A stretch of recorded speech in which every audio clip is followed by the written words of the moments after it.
Assalamualaikum warahmatullahi wabarakatuh. Selamat datang kembali di Mas Agus NetMath.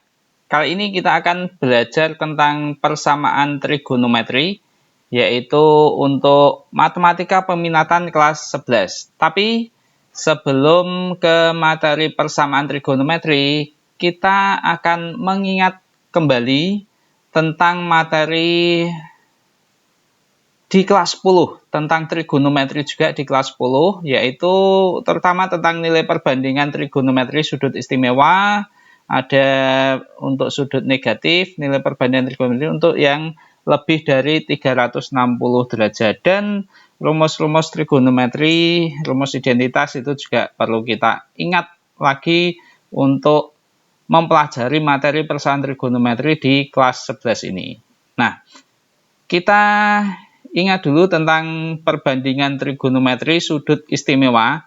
Yang pertama untuk kuadran 1. Kuadran 1 itu dari 0 sampai 90 derajat. Nah, ini wajib hafal. Jadi sin 0, 0 sinus 30 derajat, nilainya setengah, dan seterusnya sampai tangen 90 derajat itu tidak terdefinisi. Ini pasti di kelas 10 dulu sudah diminta untuk menghafalkan. Nah, sekarang untuk yang kuadran 2, 3, dan 4. Nah, ini masih mengingatkan kembali materi di kelas 10. Nah, kalau suatu lingkaran, kemudian kita bagi menjadi 4 bagian, tentunya sudah dipahami, yaitu nanti kita sebut sebagai kuadran 1, kuadran 2, kuadran 3, dan kuadran 4. Materi kelas 10 ya. Nah, kemudian kuadran 1 itu dari 0 sampai 90 derajat. Kuadran 2 itu dari 90 sampai 180. Kuadran 3 itu dari 180 sampai 270 derajat. Dan kuadran 4 tentunya dari 270 sampai 360 derajat. Nah, sekarang untuk menentukan nilai-nilainya, ada rumusnya di kelas 10. Nah, untuk menentukan nilai-nilainya yang perlu kita ingat dulu adalah tandanya dulu. Kuadran 1 dari 0 sampai 90, nilai sinus, kosinus, dan tangen itu semuanya bernilai positif. Kemudian kuadran 2, yang positif adalah nilai sinus, dan kebalikannya tentu saja kebalikan dari sinus adalah kosekan, itu juga positif. Selainnya itu negatif. Kemudian untuk yang kuadran 3, yang positif adalah nilai tangen, dan kebalikan dari tangen yaitu kotangen itu bernilai positif. Selain itu negatif. Kemudian untuk kuadran 4, yang bernilai positif adalah nilai perbandingan dari kosinus. Kosinus kebalikannya sekan itu juga positif, lainnya itu negatif. Nah, sekarang dengan tanda-tanda ini kita bisa menentukan rumus. Pertama, kalau di kuadran 2. Kuadran 2 itu bisa dinyatakan jadi 90 ditambah atau 180 dikurangi. Sehingga nanti ada dua bentuk rumus. Yang pertama ini 90 ditambah alfa, cos 90 ditambah alfa, dan ini tangen 90 ditambah alfa. Diingat, kalau 90 ditambah nanti sin ini jadi cos, cosinus jadi sin, tangen jadi kotangen. Tandanya menyesuaikan ini. Jadi yang sin di kuadran 2 nilainya nanti positif. Nah, kemudian kalau dinyatakan menjadi 180 dikurangi, nanti menjadi bentuknya seperti ini. Sin tetap sin, cos tetap cos, tangen tetap tangen. Diingat, kalau sin positif, cos dan tangen di kuadran 2 ini nilainya negatif. Sekarang kalau kuadran 3.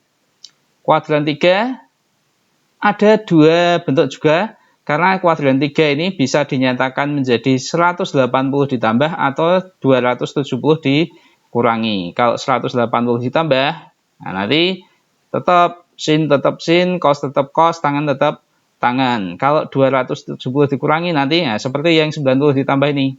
Jadi yang vertikal ini nanti berubah. Kalau yang horizontal ini nanti tetap. Nah, sehingga ini rumusnya. Ini sudah kalian pelajari juga di kelas 10. Kuadran 4. Kuadran 4 berarti bisa dinyatakan dalam 270 ditambah atau 360 dikurangi. Sehingga rumusannya, nah ini yang 270 ditambah itu berubah sin jadi cos, cos jadi sin, tangen jadi kotangen. Tandanya menyesuaikan, ini yang di kuadran 4. Cosnya yang cos di kuadran 4 nanti positif. Kemudian ya kalau dinyatakan dalam 360 dikurangi, nah tetap sin, cos tetap cos, tangan tetap tangan. Tandanya ini diperhatikan sesuai dengan ini. Nah, ini rumus-rumus di kuadran 2, 3, dan 4 untuk menentukan nilai-nilai perbandingan trigonometrinya. Nah, sekarang, saya biasanya lebih suka menggunakan, nah ini yang saya kotak ini. Jadi yang tetap, jadi saya gunakan kalau ada misalkan di kuadran 2, saya memakai rumus yang ini, yang 180 dikurangi. Kalau yang kuadran 3 itu 180 ditambah, kuadran 4 itu yang 360 dikurangi. Nah, sekarang contoh soalnya. Misalkan ada soal kita diminta menentukan nilai dari sinus 120 derajat, kosinus 225 derajat, dan tangen 330 derajat. Nah, sekarang yang nomor 1, sinus 120 derajat. 120 derajat berarti dia di kuadran 2. Nah, kuadran 2 bisa kita ubah menjadi 180 dikurangi. Sehingga nanti 120 ini kita ubah menjadi sin 180 dikurangi berapa, yang hasilnya sama dengan 120. Nah, berarti kan dikurangi 60. Nah, kita ingat rumus. Nah, sin 180 derajat dikurangi alfa sama dengan sin alfa. Oh, berarti bentuk ini alfanya adalah 60 derajat. Sehingga ini menjadi sama dengan sin 60. Alfanya 60. Nah, sin 60 berapa? Nah, harus hafal. Ini di kuadran 1, nilai dari sinus 60 adalah setengah akar 3. Sekarang yang nomor 2. Kosinus 225 derajat. Ini tentu saja berada di kuadran 3. Kuadran 3 bisa kita ubah menjadi 180 ditambah. Berarti 180 derajat ditambah 45. Sama dengan 225. Nah, sekarang kita gunakan rumus cos 180 derajat ditambah alfa sama dengan negatif cos alfa. Nanti ya. Cos di kuadran 2 nilainya negatif. Berarti sama dengan negatif cos alfa. Alfanya 45. Berarti sama dengan negatif dari cos 45. Cos 45 setengah akar 2. Jadi sama dengan negatif setengah akar 2. Nah, sekarang yang nomor 3, tangen 330 derajat. Ya, diubah menjadi tangen 360 derajat dikurangi 30 derajat. Tangen di kuadran 4. Nilainya positif atau negatif? Ya, nilainya negatif. Sehingga nanti sama dengan negatif tangen alfa, sesuai dengan rumusan ini. Nah, negatif tangen alfanya 30, berarti negatif tangen 30 sama dengan negatif dari tangen 30 nilainya adalah sepertiga akar 3. Jadi hasilnya adalah negatif sepertiga akar 3. Nah, oke, itu sampai di sini dulu.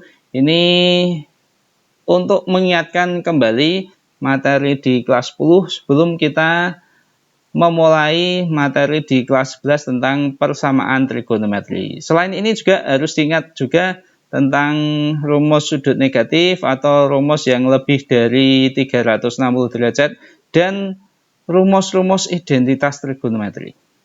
Oke, insya Allah nanti kita berikan ulasan materinya di video-video berikutnya. Terima kasih sudah belajar di Mas Agus NetMath.